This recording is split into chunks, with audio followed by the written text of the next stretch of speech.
Think Tank playoff preview for the 2020 season. In this matchup, we are going to break down the Minnesota Wild versus the Vancouver Canucks. Here we go.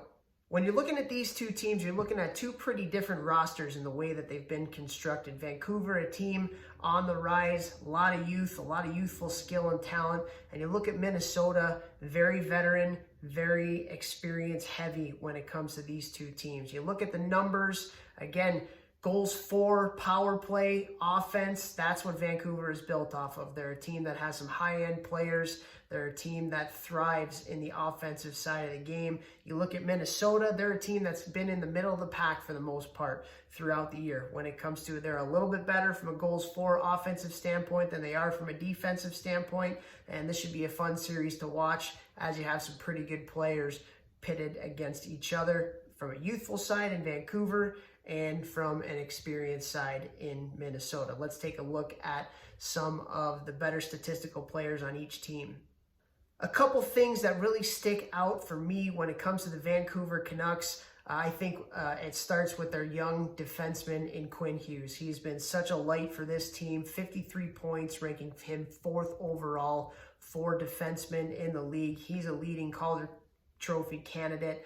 You look at Horvat, again, the power play 4th in the league. He scored 12 power play goals, which gets him at 6th in the league. And faceoffs. Faceoffs is something when it comes to possession, especially in the playoffs, can be so important. You have 3 players that were in the top 10 for faceoff percentage in Jay Beagle, Bo Horvat, and JT Miller. So looking at that, that's a big advantage there for Vancouver. Then on the other side of Minnesota, you look at Zach Parise. Zach Parise, a little bit up and down, had a few injuries over the past couple years. He's put 12 power play goals in this year for a top 10 power play unit.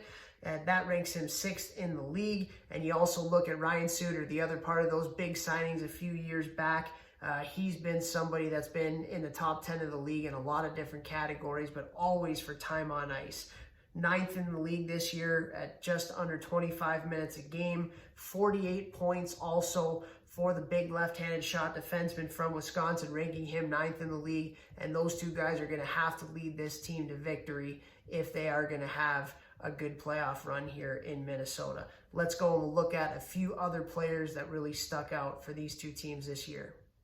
For Vancouver, you look at what a great year JT Miller has had for this team. 27 goals, 72 points, adds a little bit more of a veteran presence to this team with so much young talent. So he's a guy that's been really good for them this year. You look at Elias Pettersson, what a year he's had as well, just under a point a game, scoring 27 goals and a +16. He's one of the top young players in the game.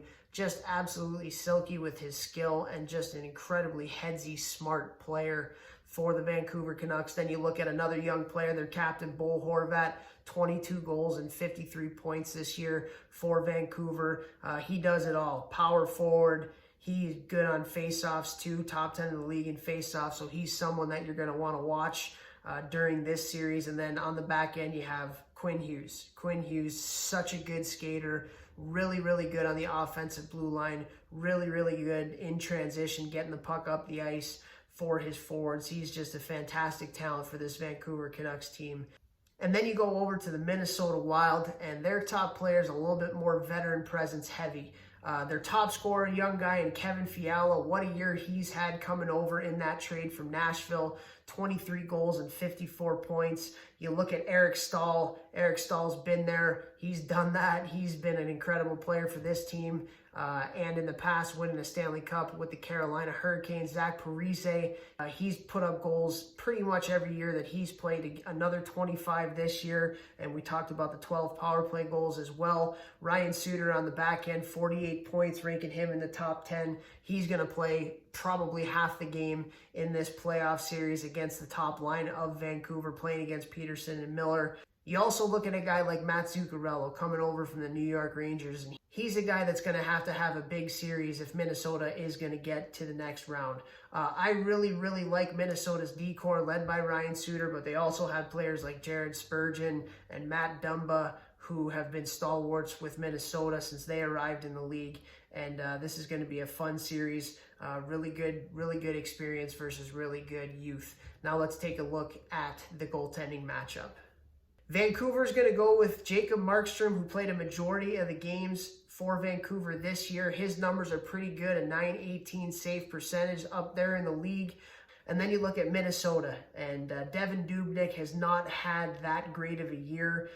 Alex Stalock is the one that has ended up playing more games, playing in 38 to Dubnyk's 30. And you look at the statistics of the two, Stalock much better numbers, and it'll be interesting to see who Dean Evason goes with. Is he going to go with the more experienced, tested Devan Dubnyk, or is he going to go with Alex Stalock, who's had the better numbers this year? As we've talked about all along, this is a series youth versus experience. And for me, I think I'm going to give this one to Minnesota because I know there's players that know they don't have a whole heck of a lot of time left to make a run to get to the Stanley Cup Finals. Specifically, you're talking about Zuccarello, you're talking about Ryan Suter, you're talking about Zach Parise, guys who haven't won a Stanley Cup yet.